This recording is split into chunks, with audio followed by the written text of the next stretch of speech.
இப்படி எல்லா சலுகைகளும் அள்ளி கொடுத்துக் கொண்டிருந்தால், இப்படி மக்களை காக்கின்ற திட்டங்களை கொண்டு வந்திருந்தால், இதையும் தாண்டி வேலை இல்லாத படித்த பட்டதாரிகள், அவன் வேலை இல்ல வீட்டுல இருக்கான், என்ன பண்ணுவான்?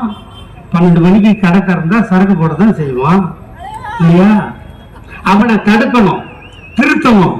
அது யார் செய்யணும்? இந்த நாட்டின் முதல்வர் செய்யணும். அதனாலதான் ஊரா போய் நாடு நாடா போய் கம்பெனிகளை பார்த்து தொழிலதிபர்களை சந்தித்து கிட்டத்தட்ட 10,000 கோடி ரூபாயை முதலீடுகளாக தமிழ்நாட்டுக்கு கொண்டு வந்த ஒரே முதல்வர் எங்கள் அண்ணன் தளபதியை தவிர வேறு எவனும் இல்லை. இப்படி நாங்க ஆட்சி பண்ணிட்டு இருந்தா சின்ன இருக்குதா, கட்சி இருக்குதா, கொடி இருக்குதா? எடப்பாடி பழனிசாமி இந்த நாட்டில் எது நடந்தாலும் நம்பன்றான், எது நடந்தாலும் நம்பன்றான். இந்த நாட்டின் வளர்ச்சிக்காக நீ இருந்த வருஷத்துல என்ன பண்ண? ஆமா, ஒரு மாவீரனை பச்சைப்படுத்துற ஒருத்தர் ஊர்ல இருக்கலாமாங்க? நான் போனேன், பார்த்தேன், அதை பண்ண இதை பண்ண, எல்லாமே ஃப்ராடு.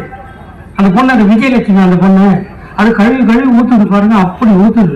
இவ்வளவு பண்ணிட்டு இந்த மக்களை அவமானப்படுத்திட்டு பிரபாகரனையும் கொச்சை பண்ணிட்டு இவனை தமிழ்நாட்டில் வாழ விடலாம். நான் கேட்க இந்த ஆண்டிப்பட்டி மக்கள்கிட்ட தான் ஒண்ணு, ஒருவேளை ஏதாவது ஒரு சந்தர்ப்பத்தில் சீமான் ஆண்டிப்பட்டிக்கு வந்தால் இங்கே இருக்கின்ற என் தாய்மார்கள் எதையோ ஒண்ணு கொண்டு அவரை அடித்தார்கள் என்று தொலைக்காட்சியில் நான் பார்த்தால் நான் பேசியதில் சந்தோஷப்படுவேன்.